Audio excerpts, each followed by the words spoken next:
اعوذ باللہ من الشیطان الرجیم، بسم اللہ الرحمن الرحیم۔ السلام علیکم ورحمۃ اللہ وبرکاتہ۔ دوستو کیسے ہیں؟ امید کرتا ہوں خیریت سے ہوں گے۔ اسلامک نالج چینل پہ خوش آمدید۔ آج کی ویڈیو میں ہم لے کر آئے ہیں آپ کے لیے قربانی کے جانور کو ذبح کرنے کا بیان احادیث پاک کی روشنی میں۔ بہت ہی اہم ویڈیو ہے، اپنے ویڈیو کو پورا دیکھنا ہے، درمیان میں سے سکپ نہیں کرنا، انشاءاللہ آپ کے اسلامک نالج میں بہت اضافہ ہوگا۔ تو آئیے ویڈیو کا آغاز کرنے سے پہلے ابھی تک اگر آپ ہمارے چینل پر نئے ہیں تو جلدی سے چینل کو سبسکرائب کر دیجئے۔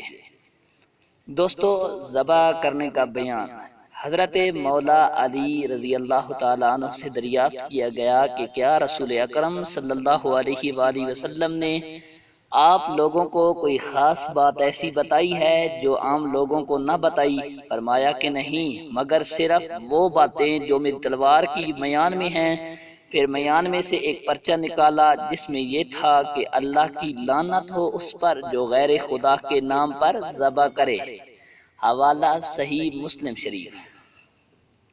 حضرت رافع بن خدیج رضی اللہ تعالیٰ عنہ سے مروی ہے کہ میں نے حضور سید عالم صلی اللہ علیہ وآلہ وسلم سے عرض کی، یا رسول اللہ صلی اللہ علیہ وآلہ وسلم، ہمیں کل دشمن سے لڑنا ہے اور ہمارے پاس چھری نہیں ہے، کیا ہم کسی سے ذبح کر سکتے ہیں؟ فرمایا جو چیز خون بہا دے اور اللہ کا نام لیا گیا ہو اسے کھاؤ، سو دانت اور ناخن کے، یعنی اگر اسے دانت اور ناخن کے ذریعے بھی چاہے ذبح کیا گیا ہو۔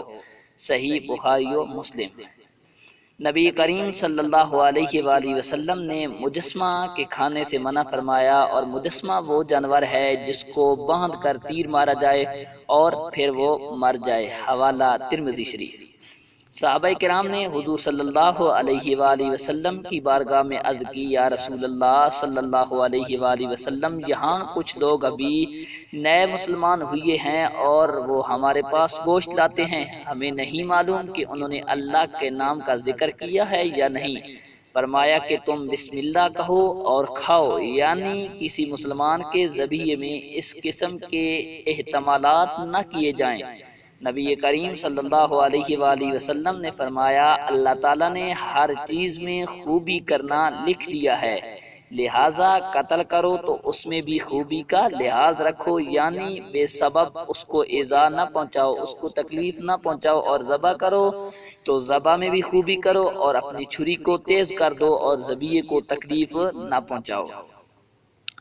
آگے کچھ مسائل ہیں جانور کو ذبح کرنے کے بارے، تو وہ بھی آپ کی گوش گزار کی چلتا ہوں۔ گلے میں چند رگیں ہیں، ان کے کاٹنے کو ذبح کہتے ہیں، اور جس جانور کو ذبح کیا جائے اسے ذبیحہ کہتے ہیں۔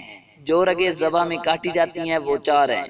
پہلی حلقوم، یہ وہ جس میں سانس آتی جاتی ہے، اور دوسری وہ ہے مریض جس سے کھانا پانی اترتا ہے، اور ان کے دائیں بائیں دو رگیں ہیں جن میں خون کی روانی ہوتی ہے، ان کو بدجین کہتے ہیں۔